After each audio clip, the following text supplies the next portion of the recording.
Begin our afternoon with University of Kentucky head football coach Mark Stoops, who enters his 9th season leading the Wildcats program.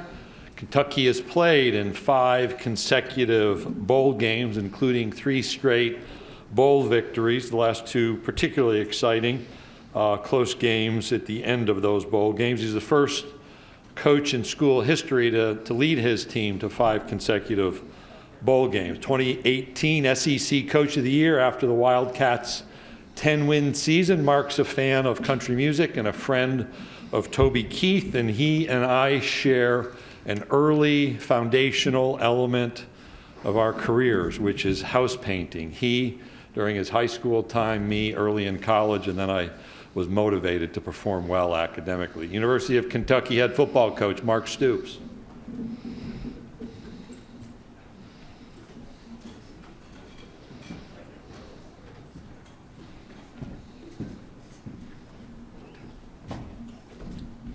Thank you, Greg. Appreciate that. I had no idea that you were a painter like I am, but we always have something to fall back on. Can't thank you enough, Commissioner, for not only the past 16 months with COVID, but just with the changing landscape in college football. You and your staff, the leadership you provide us is amazing. Also, I'd like to recognize Mitch Barnhart, UK administration, for what they do for us. Obviously, very trying times. So, been great support to us. A year ago, very difficult on the University of Kentucky. So, grateful to be here. You know, not having these media days, like Greg said, feels very different. 9 years being here. Very changing, difficult times. But a year ago for the University of Kentucky was very, very tough. You know, several players, we had some injuries to Chris Oates, something that he's still fighting for each and every day. The loss of Coach John Slarman, you know, it's something that really shook our program. So really grateful to our players, our administration, the SEC for just helping us through that difficult time. So needless to say, getting back here, getting back on schedule, grateful to be here, grateful to be in this league for 9 seasons. You see so many people come and go, so many coaches come and go. Obviously, very, very difficult, very challenging, but again, grateful is the word that comes to mind. You know, thank you to the media. You know, as I just mentioned, there was quite a few stories for Kentucky to cover a year ago. A couple of those young men that are with us today. First young man is Josh Paschall. You will get a chance to visit with him. He's a guy that has his own story overcoming cancer. He's battled through many things. Terrific football player, terrific young man, great leader in our program, and had his own individual struggles that he is continuing to fight and continuing to beat. The other one is Darian Canard, a terrific player, decided to forego his you know, opportunity to go play in the NFL, come back and you know, and play with University of Kentucky one more year, and we're grateful for Darian. So 2 special young men that you'll get an opportunity to visit with. You know, as I talk about you, the media, and some of the things you covered, I remember a year ago, one of the last interviews Coach Slarman did, you know, he was fighting through so much. You know, it was really inspirational just to watch John go about his business every day and go to meetings, go to practice. You know, one of the side effects from his treatment, his cancer treatments, were blisters. He could barely walk. And he was just really struggling. And one of you in the media asked him and did a story and just said, "Why are you doing this? You know, why are you continuing to go out there and coach this football team?" And he just simply said, very matter of fact, for the team. You know, just for the team. So obviously that's a mantra that stuck with me and stuck with our football team that we will carry forward. And it's also a reminder during these times, you know, during these turbulent times of college football and college athletics in general, It is still about the team and doing things right.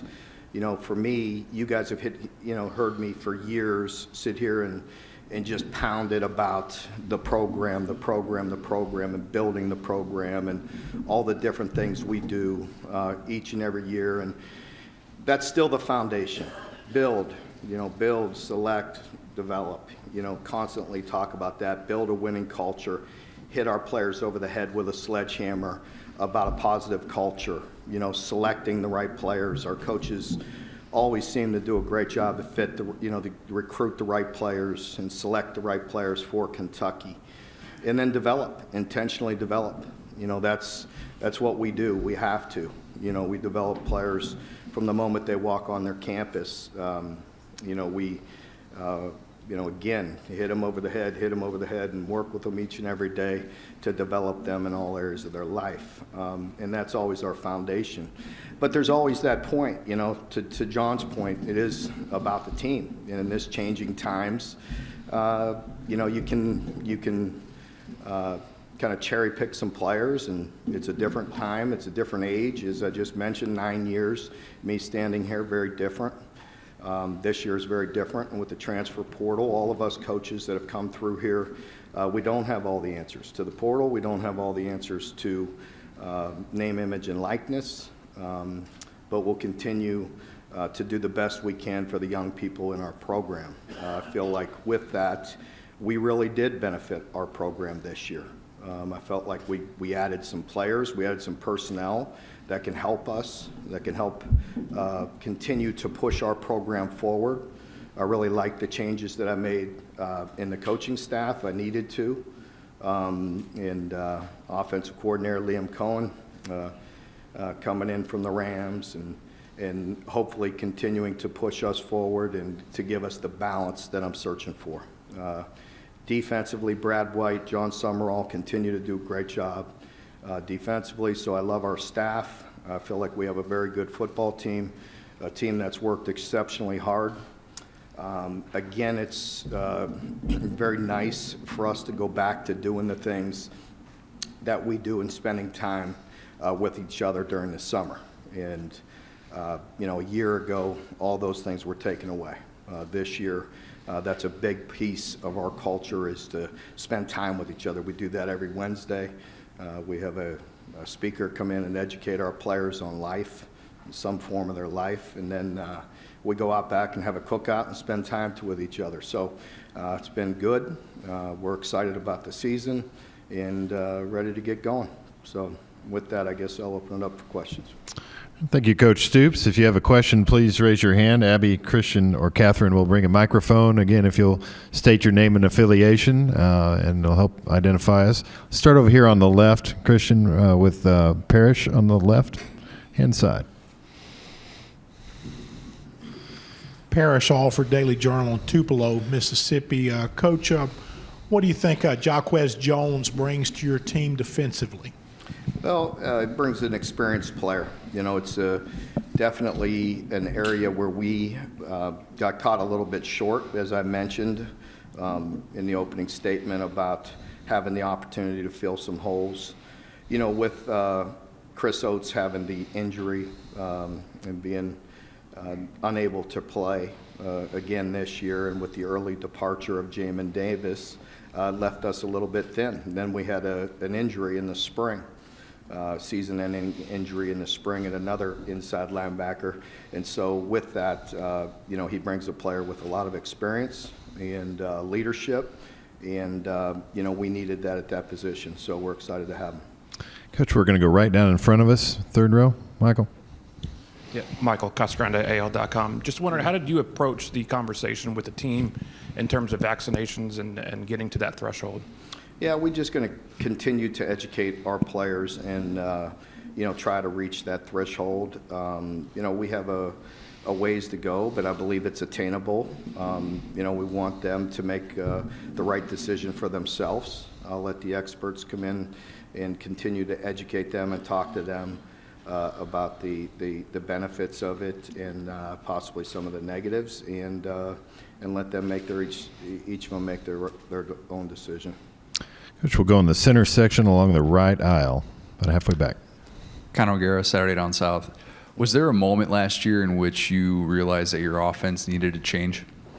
Yeah, I think that's a fair question, honest assessment. I mean, as we go through the season, you certainly look at all the things you're doing good, and you want to continue to build on that and improve in the areas that you need to improve, and the areas where you're falling short, you have to address them. So, yes, I can't tell you the exact time or date, but there was certainly a time throughout the year that I know we needed to make some improvement in that area.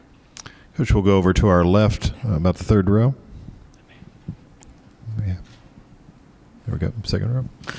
Hey, Mark, David Cloninger with the Charleston Post and Courier. There's always talk about maybe expanding the SEC season to maybe 9 conference games. If they ever went to that, what would you think of it? Well, I wondered if people watched last year. The league, there was quite a few people that struggled, if anybody took notice of that. So that's how I feel. Okay, we'll go in the center section, about halfway back. Hello, Coach. How you doing today? Good. How are you? Good. My name is Gerard Hamilton with the Tuscaloosa News. You got a new OC in Liam Cohen, who formerly was assistant QB coach with the Rams. What are the conversations you guys have been talking about as far as expanding the passing game and trying to boost that passing attack this season? Yeah, that was a big reason why I hired Liam. I wanted to, it took me some time to, clearly look at what I wanted our team to look like and what I felt like we can do.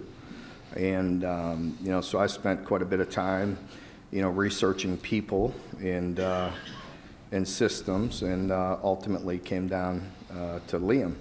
And so I have full confidence and trust in him, and that is part of his system, part of the offense, to be able to play action pass and get the ball down the field. I felt like this spring we got the ball down the field better than we have in years, so I feel very good about it. Okay, we'll go in the center section, inside, white hat. Coach Stoops, Drew DeArmond, WZZN Radio, Huntsville, Alabama. I wanted to ask you a two-part question. First, about the transfer portal addition of Dare Rosenthal along your offensive line and the impact he could make. And then second, I've asked you about him before, but how have you seen Huntsville native John Summerall grow as a coach? And I know you're a defensive guy yourself, but talk about his rise in the ranks and the kind of recruiter he is as well, because I know he had a lot to do with Jarquez Jones choosing your school. Yeah. Adding Dare, greatly helps our football team. As I mentioned, he has SEC experience, played at one of the premier programs in our league, very talented, and I'm excited to have him. We've had good offensive linemen. We've going to continue to build on that, and he's been a great addition. As far as John Summerall, he's a fantastic football coach. He really is. I look at him as a coordinator. He has a title of co-defensive coordinator, and that's well-deserved. I know Brad White, if he was here, he'd be the first one to tell you how much he leans on him. You have to, in this day and age, you have to have coordinators. You have to have people in your room that are more than capable, not just one, of calling defenses, setting it up, on both sides of the ball. And so grateful to have John. He's a terrific recruiter. He's got an unbelievable personality. Even though he was from Alabama, he played at Kentucky, and we're grateful to have him. We're going to go to the center section, about 3/4 of the way back on the aisle. Hey, Coach, this is Ben Fredrickson from the St. Louis Post-Dispatch. I'm curious how you've seen the series against Missouri play out in your seasons at Kentucky. It seems like whichever team wins that game finishes higher in the East. I think that you've got the upper hand in the series, but this overall score is tied. They've been some very close games. This is the earliest you will play Missouri in week 2. Just have you seen that series kind of become an indicator for how both seasons are going to go for both teams? Well, I think you're correct there. I don't want to get ahead of myself. That is game 2. We're worried about the opener, but it is important. There's no denying that. I think it's as you look at all the teams in the East and you look at the teams trying to move up the ladder and continue to grow and to climb. Us in Missouri have had some terrific games. And, I'm sure it'll be another very good game this year, so it's important. Okay, we'll go right down here to our left, second row. Bob. Hey, Mark. Bob Holtarger, September Craig. Is that how you do it? Hey, you've alluded a couple times to going into your 9th year. The league's got 8 coaches who are just going into their first or second year. The league kind of chews guys up a lot of times. You're second in tenure to Nick Saban. How do you feel about that? And just what's been the key to sustaining some success at a program that, historically has not been able to do that? Thanks, Bob. First of all, it's, as I mentioned again in my opening statement, it's great to be back here. It's really good to see you. I missed you. I enjoy listening to your questions each and every day to every coach, though. So I always catch you on TV, getting that airtime. So that's good. But yeah. Well, you better not grow it too much more, Bob. But no, it's like I said, I think grateful. You really don't think about it until you start preparing for some of these statements and things of that nature, and talking about being in here 9 years. And I could remember Greg. I've known Greg for such a long time, but I didn't know he was a painter. But I was a very good painter growing up. I mean, I was on that ladder. I was working. But do you know, true story, Greg? My first job, I worked at University of South Florida, and it was my first full-time coaching job, and I worked construction, and I did the painting at night to pay the bills. So that's a true story. Eric Wolford, who's my offensive line coach right now, he and I work construction at night, so that painting paid off for me. But the 9 years I go back to when Greg was the assistant commissioner and working directly with football, and just being in those meetings, and just all the different turnover since then. I don't know, I guess, you don't really think about it till you get here and start talking to everybody, but I just want to go back to Kentucky, put my head down and continue to work, so I make sure I'm here next year. That's really the goal, but also really want to continue to grow this program. I said it when I got to Kentucky that we were going to recruit, we were going to develop, we were going to compete, and I wanted to take this program to national prominence. And people laughed at me. We're not there yet, but we're on our way, and we're continuing to work. I feel good about where we're at. I think we have a very good team, and we have some things in place, and we're constantly learning, we're constantly growing, and we're getting better. Coach, we're going to go over here to the right side, about halfway back. Hey, Coach. John Frary from WFOI St. Augustine. We're kind of interested in Joey Gatewood. He's from our neck of the woods, and the quarterback situation with him and Levis right now. Yeah, Joey has been a terrific teammate. Really has come in and worked hard, gotten better each and every day. He had a really good spring. Of course, Will was not there in the spring, so he and Bo Allen were battling for the starting position, and Joey really had a good spring. Now you add Will to the mix, and we have a lot to look at. It's nice to have options. I feel very good about those three and others in our program, so we'll see where it goes, but he did have a really good spring. And again, one of the things I was most impressed with him was he's a big, strong guy, but he was very accurate down the field. He got the ball down the field and was accurate down the field, something we needed to improve on. Coach, we'll go here in the center section along the left aisle.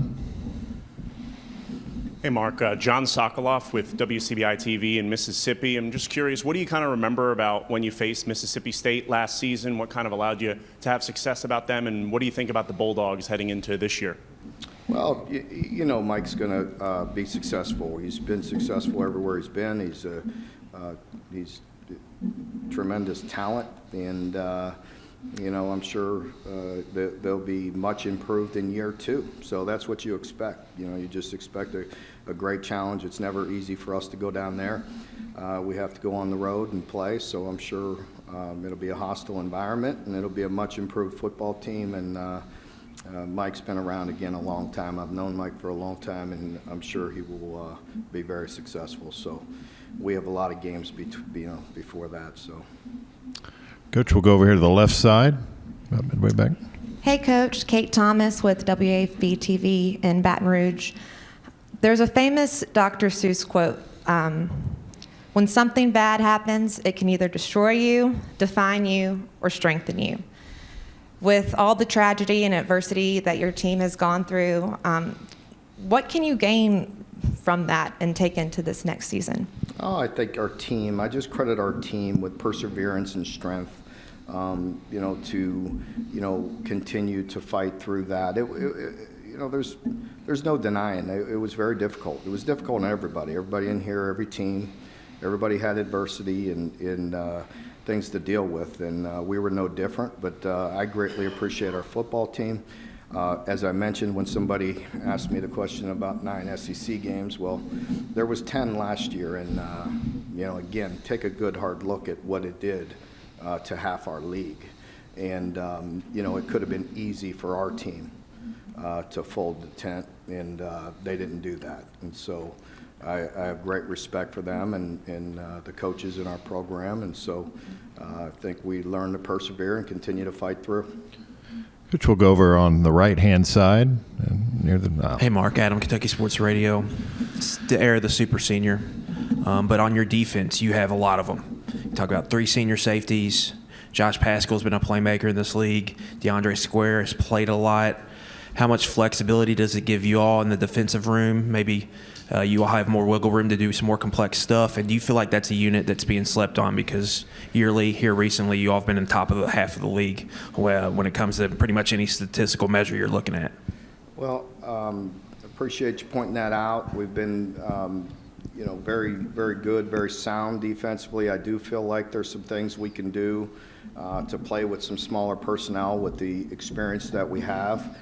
We've tried to play to our strengths, and this year some of that strengths may be to play smaller, to play with 5 defensive backs, more than we have in the past to give us some more versatility. So we will see. That's something that we definitely did experiment quite a bit with in the spring, and we'll see where that goes here through camp.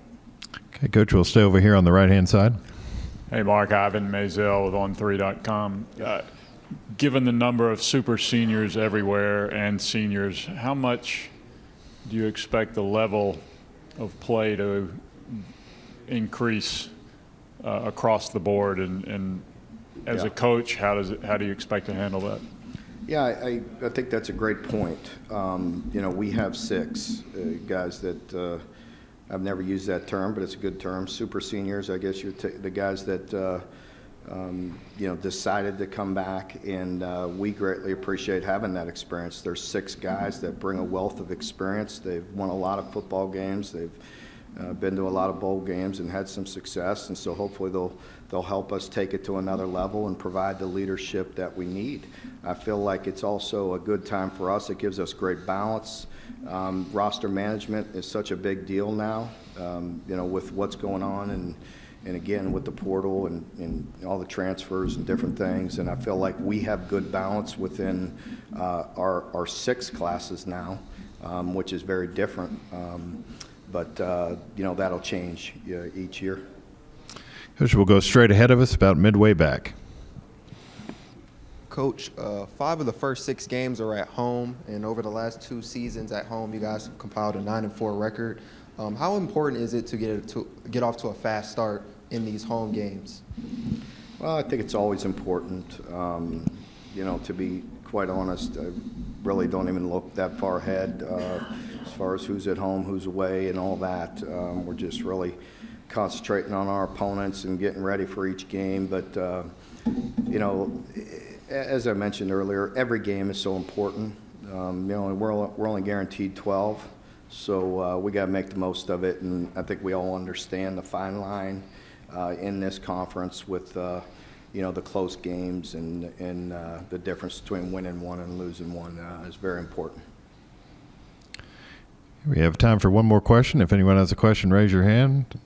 We've got a couple back here. We'll take these last 2 and go from there. Hey, Trey Scott, 24/7 Sports. I'm interested, right here, in the dynamics of re-recruiting players a second time around with the portal. Wandale here specifically. You know, it was good to have a good relationship with Wandell. We recruited him extremely hard and tried to do all the right things and make it very difficult for him to say no to us, and that's our job. You know, it didn't work out that way the first go around, but it came back the second time, and very grateful to have him in our program. He's a difference maker. He's a guy that was electric this spring, and you could feel his presence on the field, and I'm very excited to have him on our team. Okay, we'll take one final question here in the center section. I think Drew had one. There you go. Coach Drew DeArmond, WZZN Radio in Huntsville, Alabama. I wanted to ask you really about the offense a little bit. I know we didn't get a chance to see any of it, but you added a piece like Wandell Robinson, but you also have Rodriguez at running back, who's a very good player. What is it that you philosophically want to see out of your offense, without giving away your plan, though, the changes that you've made? Sure. I think, you know, obviously balance, that's the simple answer. You know, that everybody understands that we need to have more balance. We ran the football extremely well for years, and you know, we want to continue to do that, but we want to take advantage of that as well and be able to be efficient in play action pass and getting the ball down the field, and I feel like we certainly improved in that area. Also, there's some versatility in the run game that we can continue to add to. So, you know, I feel good about it. It's going to be different. You know, but I always want to have a strong physical presence. I want to be able to run the football. Me being a defensive guy for years and years, you know, you always feel that threat. It's always very aggravating when teams can run the ball on you. And so, you know, we want to have a strong physical presence, but again, get the ball down the field and create explosive plays. Coach Stoops, we appreciate your time today. Thank you all very much.